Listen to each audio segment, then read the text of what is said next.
سورہ بقرہ دویم سپارہ آیات نمبر 166. د دې د مخکنی آیاتونو سره ربط دا دی چې مخکنی آیاتونو کې الله پاک جل جلاله د آخرت عذاب ته سخت پر بایلو چې د آخرت عذاب دا سخت دی،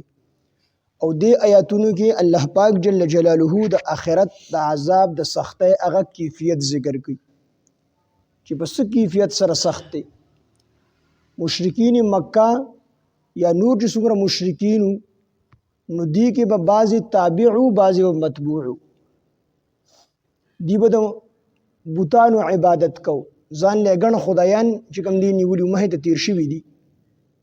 نو د دې چې کوم مشرانو نو دی به د هغې په تابعدارۍ کې د دغې بوتانو عبادت کو، د دې مشرانو تابعداري به یې کوله. نو په ورځ د قیامت به دغه مشران د دین انکار وکړي، دی بودي چې موږ ستاسو په تابعدارۍ کې د بوتانو عبادت کړی دی، د غیر الله عبادت مو کړی دی،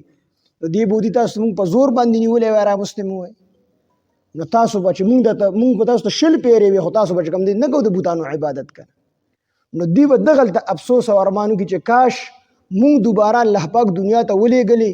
نو څنګه چې دی زموږ نه دلته کې بیزاره شو، زموږ نه د براعت اعلان وکړو، نو موږ به هم په دنیا کې د دې نه بیا د براعت اعلان کړی چې موږ ستاسو ملګري نه یو. نو دې آیاتونو کې الله پاک جل جلاله د آخرت د عذاب د سختۍ کیفیت ذکر کوي. اذ تبرأ هر کله چې بیزار شي براعت وکي الذین ها خلق اتبعوا د چا چې تابعداري شوې وه، کوم چې د مشرکینو مشرانو چې دی به ورته وي د بوتان زمونږ خدایان دي، د دې عبادت وکئ، د دې تعظیم وکئ، او دا بوتان چې دي دا واړه خدایان دي، دی به لوی خدای د سفارش کی ستاسو دپاره. نو د مشران هم ورته دا خبرې کولی، نو کشرانو به دا خبرې منلې. نو دا اذ تبرأ هر کله چې براعت وکي الذین ها خلق، هر کله چې بیزاره شي الذین ها خلق اتبعوا د چا چې تابعداري شوي وه د مشرکینو چې کوم مشرانو د دې تابعداري شوي وه، دی به هلته کې د دې نه انکاري شي ولې تاسو مونږ په زور باندې د بوتانو عبادت لپاره راوستي وای، تاسو به زموږ خبره نه منله که نه. دغه رنګې دا شیطان هم هلته انکاري شي چې کوم سړی ما په د لاس نیولی دی او راوستی مې دی بوت ته مې ودرول دی چې دې ته سجده وکړه، یا کوم سړی ما په زور باندې نیولی دی د لاس نه مې کلک نیولی دی او هغه مې راوستی چې ته غلا وکړه، ته زنا وکړه، ته بل ګناه وکړه،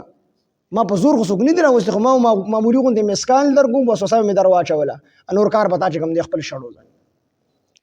اذ تبرأ هر کله چې براعت وکي الذین ها کسان اتبعوا د چا چې تابعداري شوې ده کوم چې مشران دي من الذین د هغه کسانو نه د براعت اعلان وکي، د هغه کسانو نه بیزاره شي اتبعوا چا چې د دې تابعداري کړې وه کشران، دا مشران مې د کشرانو نه بیزاره شي انکار به وکي، ته زموږ په زور باندې نه وی راوستي. ورأوا العذاب او به ویني دوی عذاب چې دی د عذاب وویني، وتقطعت بهم الاسباب کټ پکړلی شي ختم بشي بهم الاسباب د دې غ تعلقات د کشرانو مشرانو منځ کې چې کوم تعلق دا په عذاب سره ختم شي. وقال او ابوي الذين ها کسان اتبعوا چا چې تابعداري کړې دا کشران چې کوم دي، لو ان لنا کاش چې وي زمونږ دپاره کرتن دوباره تګ، دی به افسوس وکړي ارمان وکړي، لو ان لنا کاش چې وي زمونږ دپاره کرتن دوباره تګ، یعنی دنیا ته دوباره تګ زمونږ دپاره وي، نو فنتبرأ نو مونږ به بیزاره شي وو، مونږ به د خپلو مشرانو خبره نه وه منلې، فنتبرأ مونږ به بیزاره شي وو منهم د دوی نه د خپلو مشرانو نه، چا چې ورته دا غلطه ښوونه کوله د دې خبره هم مونږ نه وه منلې. کما تبرؤ منا لکه څنګه چې دوی بیزاره شو زمونږ نه، څنګه چې دوی زمونږ نه د براعت اعلان وکړو، د جدایۍ اعلان یې وکړو، نو دقسې به د دې نه مونږ د جدایۍ اعلان کړی و چې مونږ ستاسو ملګري نه یو په غلطه کې. کذلک دغه رنګې یریهم الله ښیي به دوی ته الله پاک اعمالهم د دوی هغه عملونه بد عملونه به ورته الله پاک ښیي، د څه دپاره؟ حسرات علیهم د دوی د حسرت دپاره، د دوی د افسوس دپاره، د دوی د خفګان دپاره چې دوی هغه بد عملونو ته ګوري، دوی به خفه کېږي چې کاش موږ دنیا کې ښکلي اعمال کړي، نو دا افسوس ارمان به دا خلک کوي. دنیا کې کو یو سړی ډېر ته د بدې خو نه کوي نو ته هغه کار مه کوه، ځکه چې دا مشران مستانه په آخرت کې د براءت اعلان کوي. دی به مونږ ته په زور خو نه وي نیولې، په زور خو مو نه وي راوستي، تا به نه کوو دا کار کنه. نو دا خلک به بیا ارمان کوي چې کاش مونږ دوباره دنیا ته لاړلې نو هلته بیا مونږ نه دې بوتانو ته به سجدې نه کوو، مونږ به صرف د یو الله رب العزت عبادت کوو. فنتبرأ پس مونږ به براءت اعلان وکړو، فنتبرأ مونږ به بیزاره شو منهم د دوی نه، یعنې د خپلو مشرانو نه، کما تبرؤ لکه څنګه چې دوی بیزاره شول منا زمونږ نه، کذلک دغه رنګ یریهم الله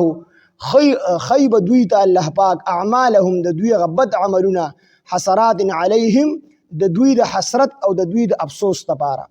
وما هم بخارجین او نه به وي دوی وتونکي من النار د جهنم نه، چې کله څنګه جهنم ته ورداخل شي